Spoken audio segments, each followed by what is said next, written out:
Dua jasad manusia ditemukan di sebuah bangunan tempat ibadah yang terbakar. Apakah dua jasad itu adalah korban tindak pidana penghilangan nyawa? Kenapa bangunan ibadah itu sampai bisa terbakar? Ada rahasia besar yang kemudian terkuak dari kejadian ini. Dokter forensik mempraktekkan ilmunya yang seolah melakukan retrokognisi untuk menentukan bagaimana dua jasad tersebut bisa kehilangan nyawa mereka. Ini kasus yang menarik, karena ditemukan ada dua penyakit yang berhubungan dengan kejadian ini.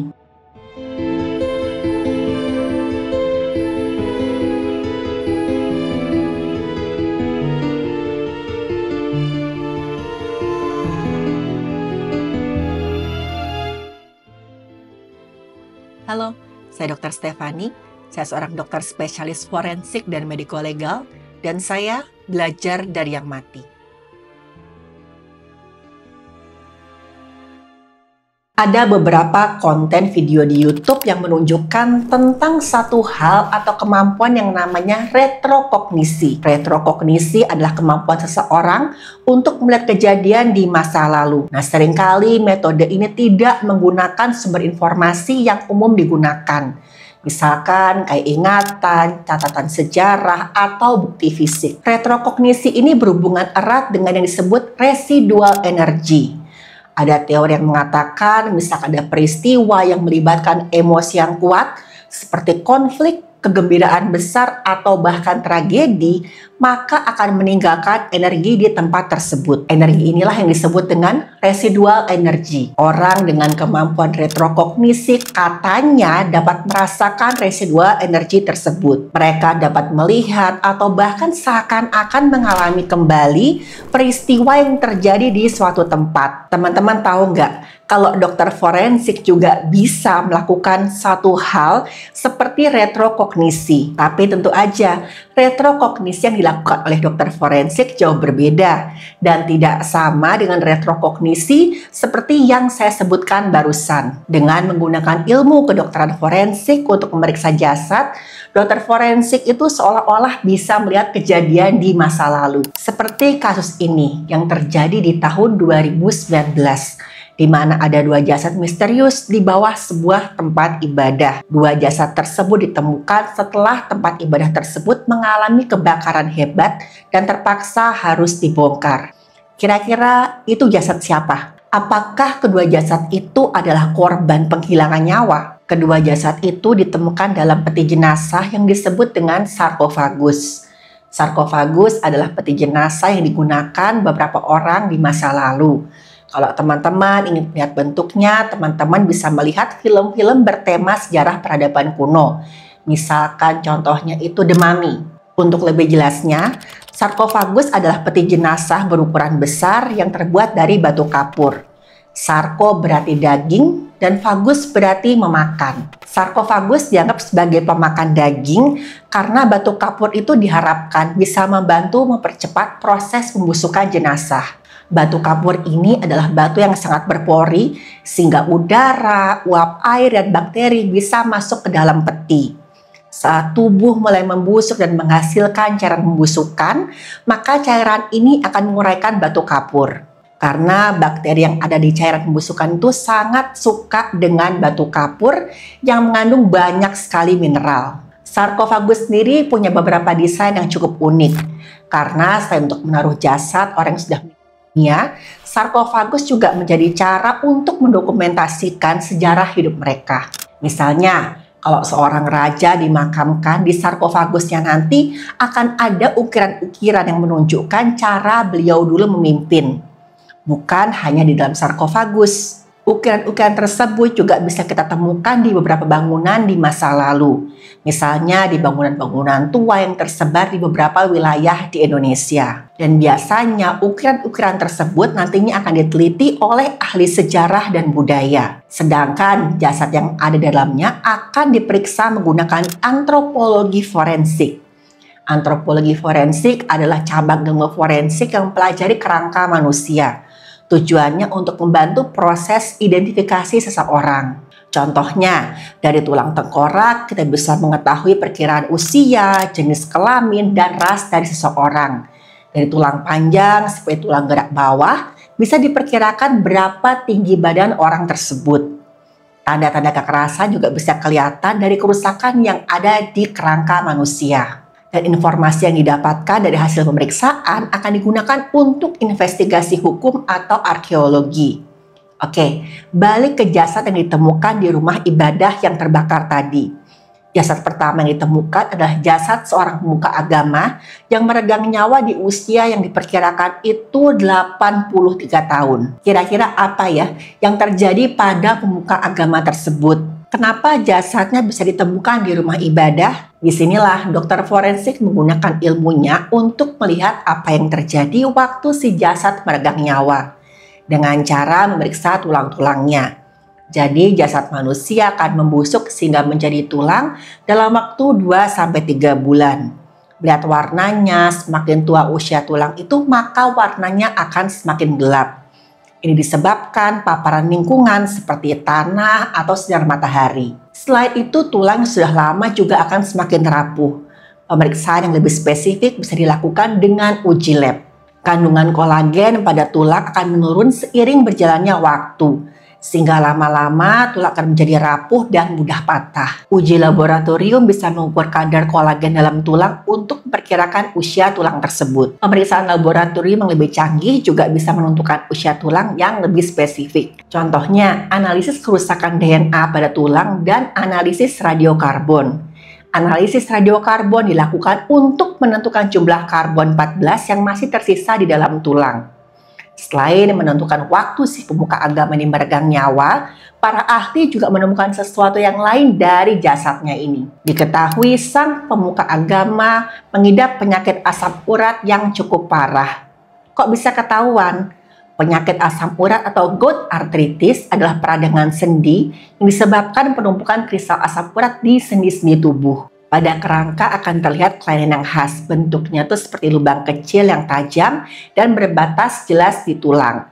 Sering tuh kelihatan di sendi yang terkena. Tepi tulang yang rusak memiliki bentuk menggantung seperti overhang, menunjukkan erosi akibat tekanan kristal asam urat. Selain itu, penumpukan kristal asam urat juga menyebabkan pembesaran atau kelainan bentuk di sekitar sendi. Adanya kristal asam urat juga bisa terlihat dari pemeriksaan lab. Kelainan ini ditemukan di sendi ibu jari kaki, pergelangan kaki, lutut, siku, dan juga tangan. Nah, teman-teman tahu nggak kalau asam urat ini sering disebut juga dengan penyakit para raja? Karena di zaman dulu nggak semua orang bisa terkena penyakit ini. Biasanya asam urat muncul akibat pola makan kalangan kerajaan yang sebagian besar itu terdiri dari berbagai macam daging. Dan zaman dulu yang namanya daging itu makanan mewah yang hanya bisa dikonsumsi oleh kaum elit. Beda dengan sekarang di mana siapa saja bisa terkena penyakit asam urat akibat pola hidup yang berantakan. Jasad yang kedua ini lebih misterius lagi teman-teman. Para ahli yang menemukannya menamai jasad ini dengan si penunggang kuda. Dan diperkirakan meregang nyawa saat usianya 37 tahun. Kenapa ya dia dijuluki dengan si penunggang kuda? Lagi-lagi dokter forensik menggunakan keilmuannya untuk seolah-olah melihat ke masa lalu. Melalui ilmu kedokteran forensik, seorang dokter dapat melihat kemungkinan meninggalnya seorang berdasarkan fakta yang dia dapatkan. Lewat pemeriksaan diketahui bentuk panggul jasad kedua ini menunjukkan kalau dia tuh sering naik kuda. Terlihat dari adanya penebalan dan juga pembesaran di acetabulum yang merupakan mangkuk sendi di tulang panggul. Penebalan di tempat perlekatan otot paha juga ditemukan pada jasad ini. Ini disebabkan gesekan serta penekanan berulang ketika orang ini sedang naik kuda. Si penunggang kuda ini hidupnya lebih kasihan teman-teman, karena ternyata dia menderita meningitis kronis akibat tuberkulosis atau TBC. Pada zaman itu TBC adalah penyakit mematikan yang menyebar dengan cepat. Waktu itu juga penanganan TBC belum seefektif seperti sekarang. Meningitis atau radang selaput otak yang dialami oleh si penunggang kuda tampak dari adanya penyebaran infeksi dari selaput otak ke tulang tengkoraknya. Pada tulang tengkoraknya itu kelihatan ada gambaran peradangan pada tulang. Ini banyak ditemui juga di bagian dasar tulang, yaitu bagian yang paling dekat dengan selaput otak atau meninges tadi. Dan ada gambaran peradangan dalam jangka waktu lama yang kelihatan dari penebalan pada tulang tengkorak.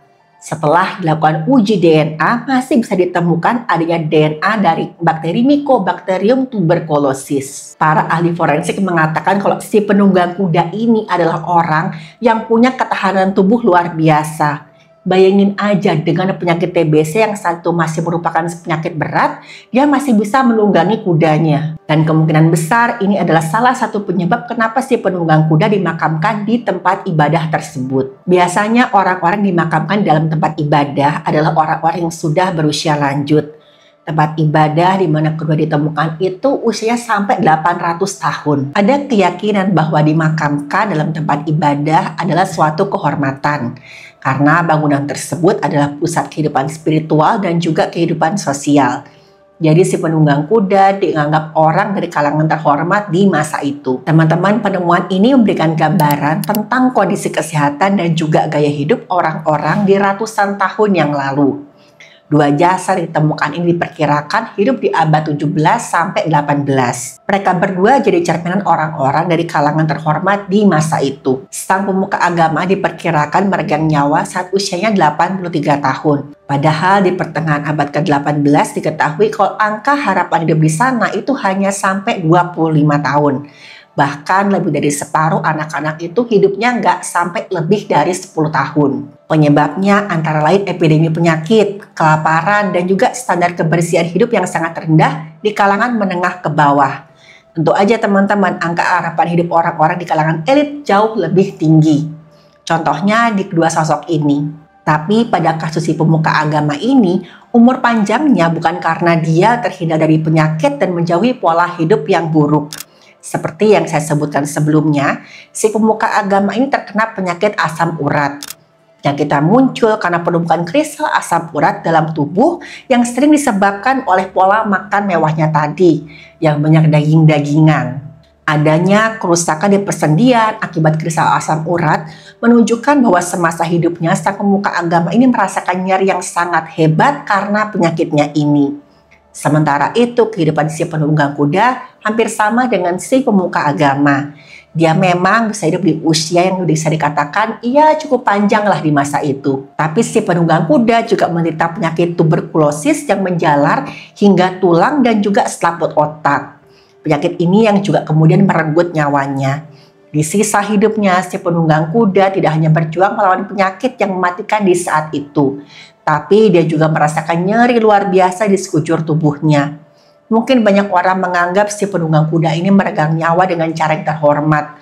Karena meskipun dia menahan nyeri, dia tetap melaksanakan tugasnya. Ada juga yang mengaitkan si penunggang kuda ini dengan puisi karangan seorang penyair Prancis di masa itu. Jadi sang penyair ini pernah menulis tentang seorang penunggang kuda yang sangat-sangat hebat. Penunggang kuda tersebut berasal dari kalangan kerajaan dan juga dekat dengan para pemuka agama. Saat sarkofagus si penunggang kuda diperiksa, ditemukan juga ada ukiran berbentuk daun dan bunga di dalamnya. Peti jenazah dengan ukiran tersebut seringkali digunakan sebagai simbol kehormatan dan kedamaian untuk para roh.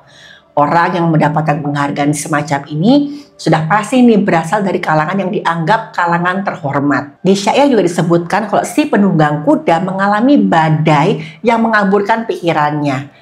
Ada yang mengaitkan kata-kata ini tuh dengan radang selaput otak yang dialami oleh sang penunggang kuda yang biasa ditemukan tadi. Tapi masih banyak keraguan terkait apakah benar dialah yang disebutkan dalam puisi tersebut. Dari hasil pemeriksaan kerangka sang pemuka agama dan si penunggang kuda, kita bisa mengetahui banyak hal. Bagaimana penyakit menjadi penanda kelas sosial dari seseorang. Dan juga struktur tulang menggambarkan apa pekerjaan seseorang semasa hidupnya. Semua itu menjadi jalan bagi seorang dokter forensik untuk melihat ke masa lalu. Selain itu, temuan kedua jasad tadi menunjukkan bahwa masih banyak sekali misteri sejarah yang belum terungkap. Terbakarnya tempat ibadah tadi mengingatkan kita untuk menjaga dan merawat warisan budaya demi generasi mendatang. Tapi dari kehancuran akibat kebakaran pun muncul temuan yang perkaya pengetahuan kita. Buah pikiran seorang seperti catatan sejarah atau karya sastra punya dampak yang abadi di kehidupan manusia. Sekarang kembali ke pertanyaan awal. Apakah yang dilakukan oleh dokter forensik dalam melihat penyebab wafatnya seseorang bisa disebut sebagai retrokognisi? Kalau menurut saya enggak sama sekali. Saya sebagai dokter forensik bekerja berdasarkan scientific crime investigation atau investigasi kriminal secara ilmiah. Seorang dokter harus dan wajib menggunakan keahlian sesuai dengan ilmu yang dia pelajari. Dan nggak bisa berdasarkan sesuatu yang diambil secara gaib atau nggak bisa dibuktikan kebenarannya tanpa ada hal yang mendukung secara ilmiah. Tapi walaupun ada atau tidaknya yang disebut dengan retrokognisi, semua kembali pada kepercayaan kita masing-masing.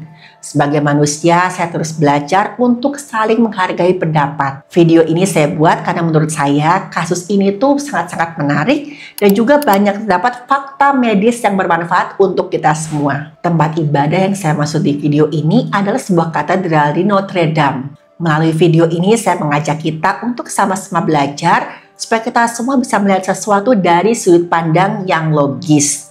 Semoga teman-teman dapat mengambil banyak ilmu dari video ini dan terima kasih teman-teman yang sudah menyimak video saya.